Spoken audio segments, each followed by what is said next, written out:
every day in practice, that's what I had to deal with. And James was no different. James Harrison was no different. I played with James in NFL Europe and Germany. We was on the same team with Ryan Fire. I had to see him every day in practice. And he was the same exact way he was in practice as he was when I had to play against him in games. But I felt like he always took it to another level when he played against us when I was in Baltimore. Playing with James Harrison in Europe, I did not know this, Daniel. Did Yeah. you know right away where it's like, this is an NFL player? What are we doing here? Hands down, James was the best defensive guy on the team. We had him, and we had a defensive end that was really, really good too. James ended up getting hurt, so he didn't finish the season with us, but he ended up coming back to the Ravens, and then he got released and ended up going to Pittsburgh. But James was hands down one of the most unicorn type players I had ever seen. And he wasn't James Harrison then. He was just James, and we had already gave him the nickname Debo. We gave him the nickname Debo in Germany.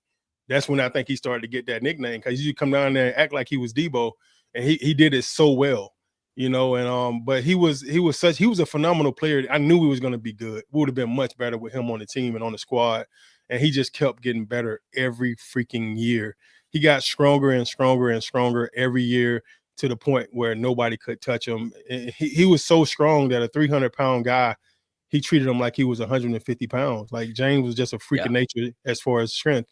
And a lot of times you see guys that bench press 400, 500, 600 pounds, and it doesn't translate or correlate to the field at all. They're soft as pudding on the field.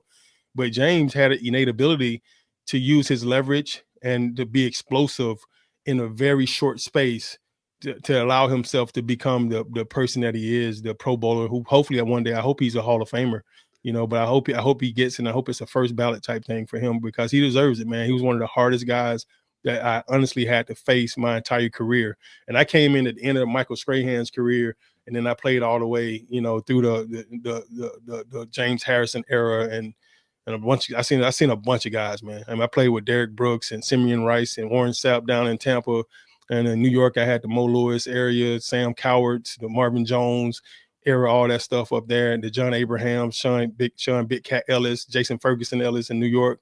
And then go down to Baltimore and come in with the Kelly Greggs and end out with the Haloti Nadas, So it was crazy. You mentioned James Harrison too. Even in retirement, some of the workout videos he posts on his Instagram, it's just like, I talk to Ike about this sometimes, and every single time he just goes, "Yeah, he different." Every time. I'm telling you right now, he's different. Not only is he different, but the fact that he still trains the way that he trains let you know that it was a way of life for him. It wasn't just about football. And I love that, man, because I remember I was so beat up when I retired. I was like, bro, I don't want to see another weight. I feel like I've been lifting weights for 30 years.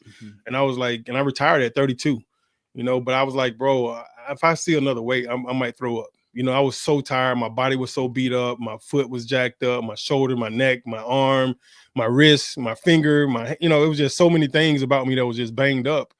And I was like, bro, I don't want to see another weight. So I literally took a hiatus from lifting a weight for almost 3-4 years. And it killed my body and made my body even worse, because of the fact that, your muscles start to relax, and everything that you had built up tight that kept you safe, it now starts to relax, and now all those joints start to really bother you more. So he's doing it the right way. I love the way that James is doing it. I wish I had a chance to go back myself and do it. I would continue to lift and continue to train the way that he's training right now. It's hard to get it back once you stop, boy. I'm telling you, every time I get started, Mark, I'd be like, my body be like, no. My mind be like, yeah, man, come on, you got this. My body be like, boy, stop. You got to find the fountain of youth. It's the compounding everything, where it's not doing it for a week or a month or even 6 months. It's how that adds up over time, over long periods of time. Yeah.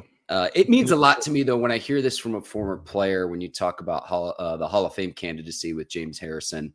Yeah. And this is always the knock on the Steelers players. And I think the Ravens are the very close parallel. I mean, I think it's like 1A, 1B of, I agree, who's dominated the AFC North. But with the Steelers, with the tradition, it's like, well, there are already plenty of Steelers in. We don't need to put more in. But I hear people that played with and against, whether it's James Harrison, Hines Ward.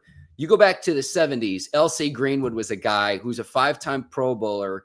He had 4 sacks in a Super Bowl, and he's not in the Hall of Fame. It's like, if he's not in, who are you putting in? Yeah, I don't know why he's not in the Hall of Fame right now. That's crazy. But there are a lot of Steelers in the Hall of Fame. So you 100% correct. a lot of times it's weird how they do the ballots for the Hall of Fame and who they select and when they select them. And like even Haloti Ngata, I think, is a first ballot Hall of Famer. Terrell Suggs should be, Marshall Yonder should be, so when you start talking about the Ravens, the Ravens have done a phenomenal job. I think we got some players that's playing on the team right now that could probably be first ballot Hall of Famers when they're done, and it's going to be interesting to kind of see, I mean, how this thing unveils, and James, has he already been inducted to the Ring of Honor in Pittsburgh? Harrison went into the Ring of Honor last season, so they always have. That's great. Kind of like how they do the Pro Football Hall of Fame, where they usually it's usually 5 years later.